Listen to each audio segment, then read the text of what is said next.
Today's topic is importance of communication. Communication का जो meaning है उसकी वीडियो में ऑलरेडी अपलोड कर चुकी हूँ।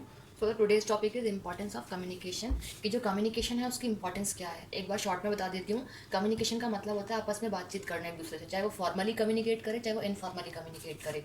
तो हमारा टॉपिक है कि कम्युनिकेट अगर हम किसी से कर रहे हैं तो कम्युनिकेशन के फ़ायदे क्या है ना, इंपॉर्टेंस क्या है, क्या महत्व है उसका। फर्स्ट इज ब्रांड अवेयरनेस कि अगर हम कंपनी में कम्युनिकेट कर रहे हैं आपस में एक दूसरे के साथ, कंपनी में कम्युनिकेट कर रहे हैं या फिर अपने कस्टमर्स के साथ, पब्लिक के साथ कम्युनिकेट कर रहे हैं, तो उससे क्या होगा कि हमारी कंपनी का जो ब्रांड है उस पर्टिकुलर ब्रांड से हम पब्लिक को अवेयर कर पाएंगे। विदाउट एनी कम्युनिकेशन हम पब्लिक को अवेयर करा ही नहीं सकते अपनी कंपनी के प्रोडक्ट के बारे में। तो कम्युनिकेशन इसलिए इंपॉर्टेंट है, ठीक है। Next is brand purchase intention कि कोई भी जो कस्टमर है, पब्लिक की अगर हम डायरेक्टली बात करें तो कोई भी जो कस्टमर किसी भी चीज़ को परचेज कर रहा है, ठीक है, उसकी जो इंटेंशन होती है, एक तरीके से मान लीजिए उसकी थिंकिंग जो होती है किसी चीज़ को परचेज करने या ना करने के लिए, वो डिपेंड होती है कि कंपनी ने पब्लिक को अवेयर किस तरीके से कराया है, उसको इन्फॉर्मेशन किस तरीके से प्रोवाइड की है। मतलब ये पार्ट हमारा किस चीज़ का, मार्केटिंग का या फिर एडवर्टाइजिंग का, क्योंकि मार्केटिंग और एडवर्टाइजिंग के थ्रू ही हम पब्लिक को अवेयर कराते हैं, जिसकी हेल्प से किसी भी एक पर्टिकुलर पर्सन की इंटेंशन क्रिएट होती है, चाहे वो नेगेटिव हो चाहे वो पॉजिटिव हो, किसी पर्टिकुलर गुड्स को परचेज करने के लिए।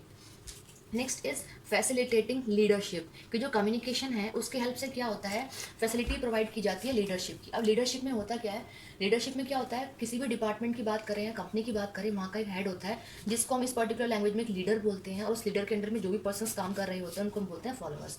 तो कंपनी का जो भी हमारा लीडर है वो अपने फॉलोअर्स को जिस तरीके से कंट्रोल कर रहा है, चीज़ें प्रोवाइड करा रहा है, वर्क अलॉट कर रहा है, उनके प्रॉब्लम का जो भी सॉल्यूशन कर रहा है, वो with the help of communication ही तो पॉसिबल है, ठीक है। इसलिए लिखा है कि फैसिलिटेट करता है, फैसिलिटीज प्रोवाइड करता है लीडरशिप की, तो कम्युनिकेशन की वजह से पॉसिबल है सारी चीज़ें। नेक्स्ट इज फैसिलिटेटिंग परचेज कि कम्युनिकेशन की हेल्प से जो भी पब्लिक किसी भी चीज़ को परचेज कर रही है वो पॉसिबिलिटी होती है कम्युनिकेशन की वजह से। अब क्यों होता है ऐसा, देखिए, with the help of communication हम पब्लिक को अवेयर करा पा रहे हैं अपनी कंपनी के प्रोडक्ट के बारे में और कंपनी के बारे में, क्या कर हमने कौन सा प्रोडक्ट मार्केट में लॉन्च किया है, क्या उसकी क्वालिटीज़ हैं, क्या उसका प्राइस है, क्या उसके फीचर्स हैं।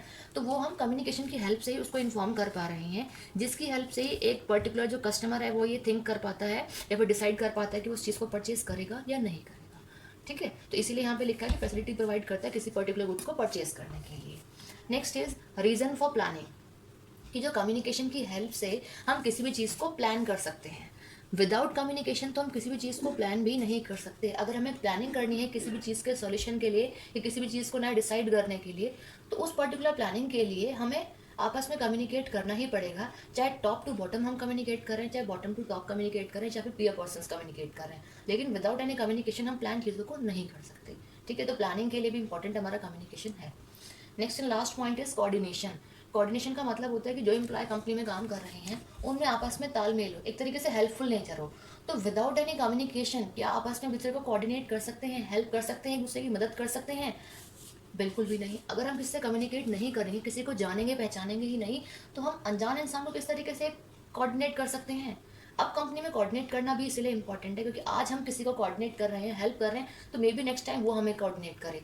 तो पॉसिबिलिटी इस तरीके से इंटरेक्शन की मैन पावर में तभी होती है जब हम आपस में कहीं ना कहीं माइनर या मेजर कम्युनिकेशन कर रहे हैं। तो these are the importance of communication.